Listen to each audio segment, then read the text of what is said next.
Boy, do we have some fun, colorful ideas for you this week. Good stuff. Sure. Make fun of my lack of height. How tall are you?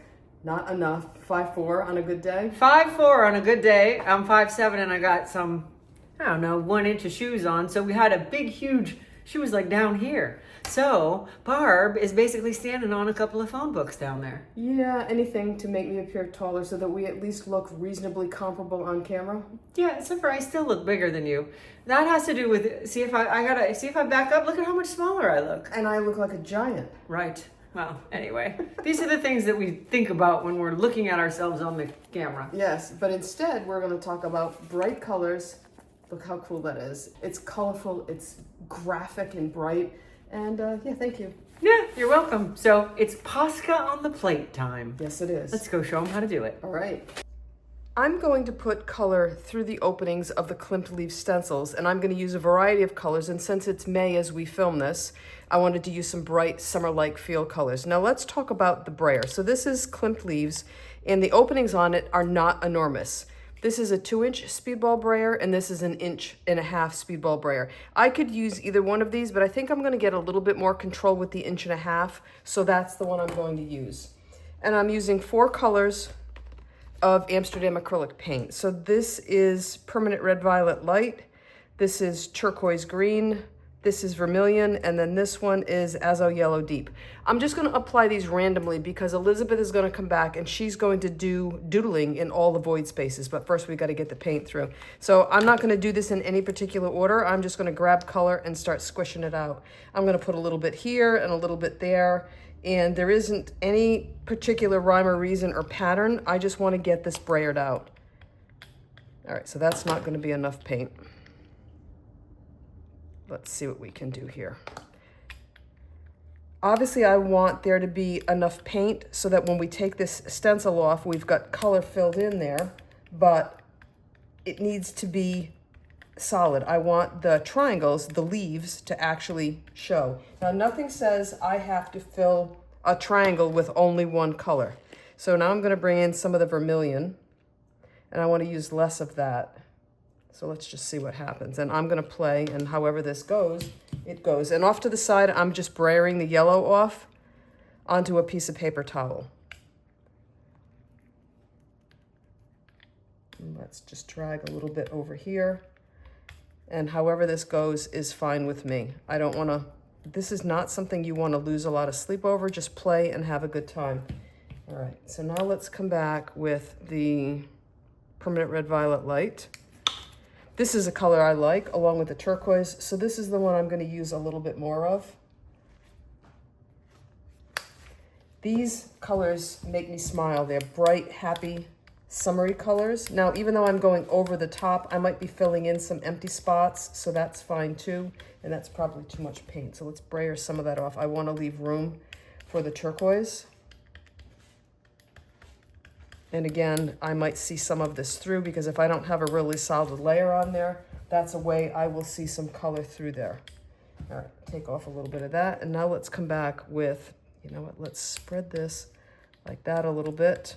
So the challenge here would be having a little bit of patience while this dries, because I'll take the stencil off so we can see what it looks like, but it really needs to be dry before Elizabeth can do her thing. And so what we'll do is we'll take this off, we'll let it dry, and then we'll come back. Elizabeth is going to doodle most of it. You don't need to watch her. This will be, you know, a little bit torturous to watch somebody just sit there and doodle forever. I mean, it's interesting, but for a limited period of time. We love her, but not quite that much. Oh, speak for yourself. I know, sorry.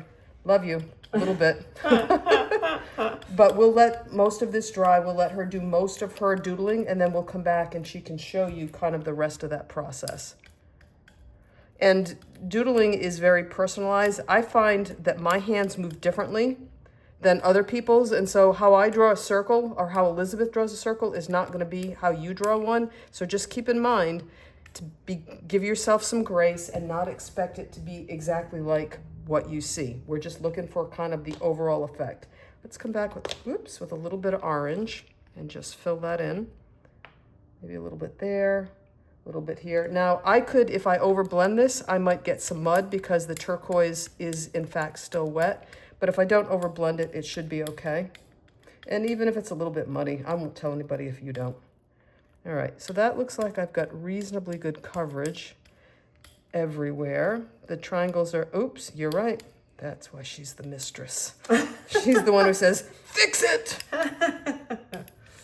Okay, is it all right now, Mom? Am I good to go? I think so, it looks good. It's a little bit muddy in spots, but doesn't that's okay. need to be perfect. No, perfection is highly overrated. I am perfect at being imperfect. It is my gift. There you go. Yes, all right, so here we go. This is what this is gonna look like.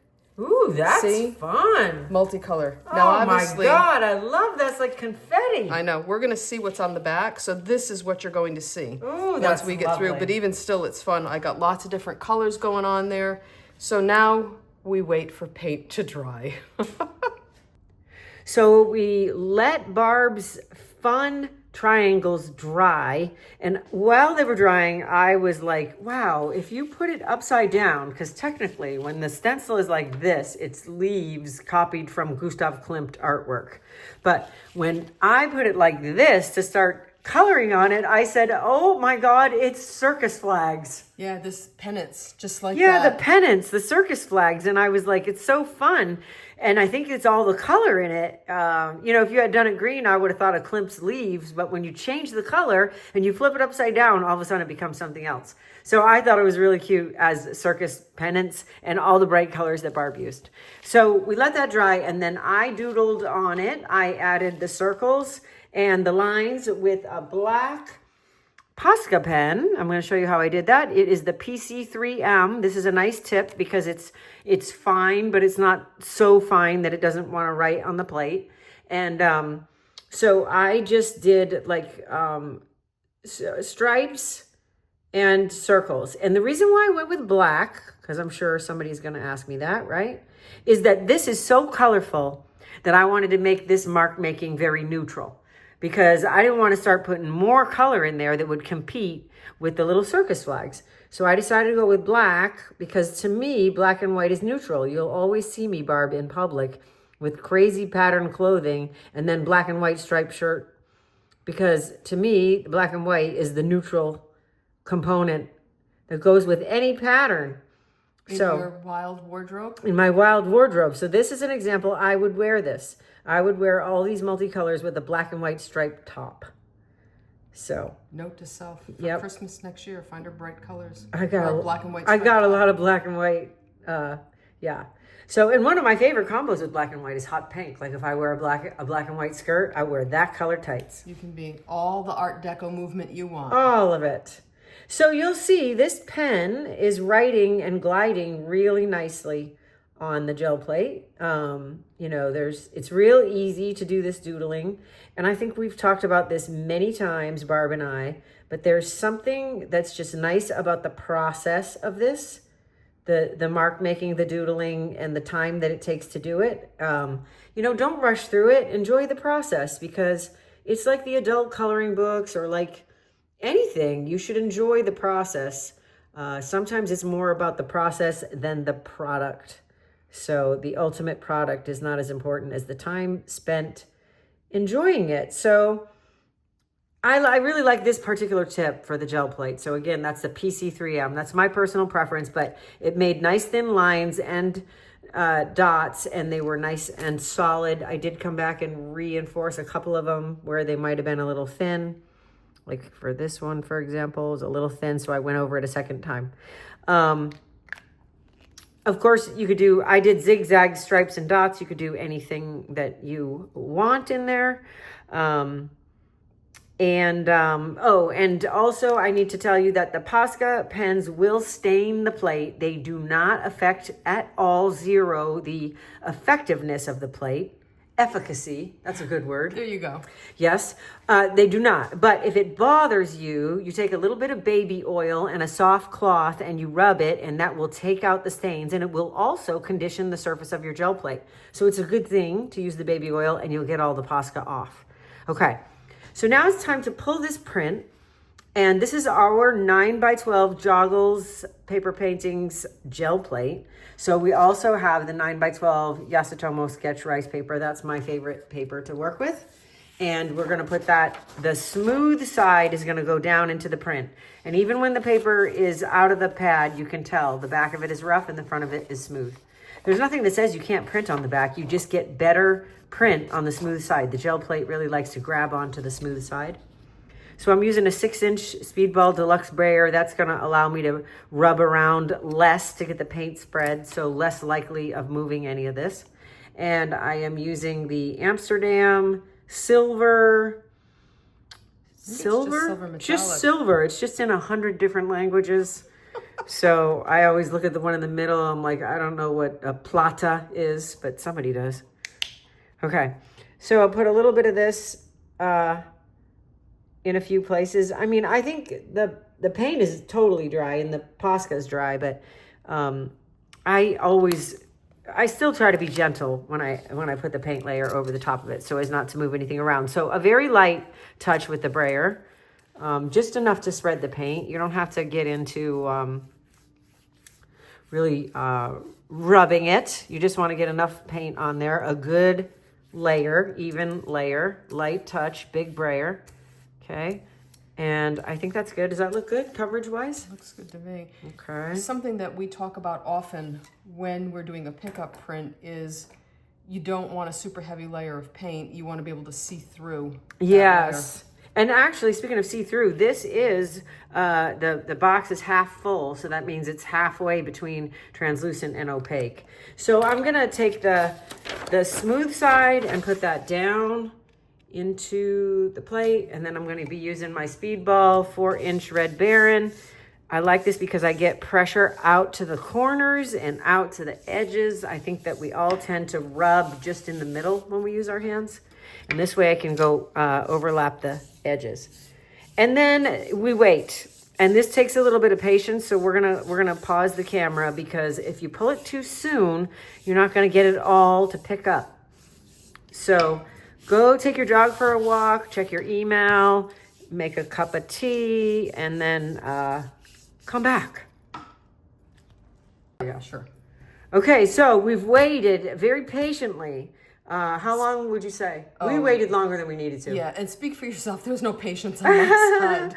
We waited longer than we needed to. You know, that's the only thing about art. It's not like math. Like, I can't give you a formula. I would say, you know, like I said, check your email, take a walk, give it, what, maybe 5? At least, because 5-10 minutes? Because again, this is all dependent on how humid your house is, what temperature the house is, how thickly you applied that pickup paint. Exactly. There are a lot of things that factor into this, and you can do what Elizabeth, you meaning you, the viewer, can do what Elizabeth and I just did, which is to pick up a corner and take a peek. So we knew it was ready, even though we'd waited a long time. Yeah. We double checked. Yeah. So I just pulled up a corner, and when I can pull it back here and I don't see anything left on the plate, I know it's good. But if there was some left on the plate, I could put that corner back down, rub it back in, and leave it. And with any luck, it would pick up.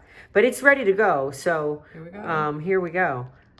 So look at that nice black Posca. With that silvery color with in the that background. sort of silvery neutral color in the background.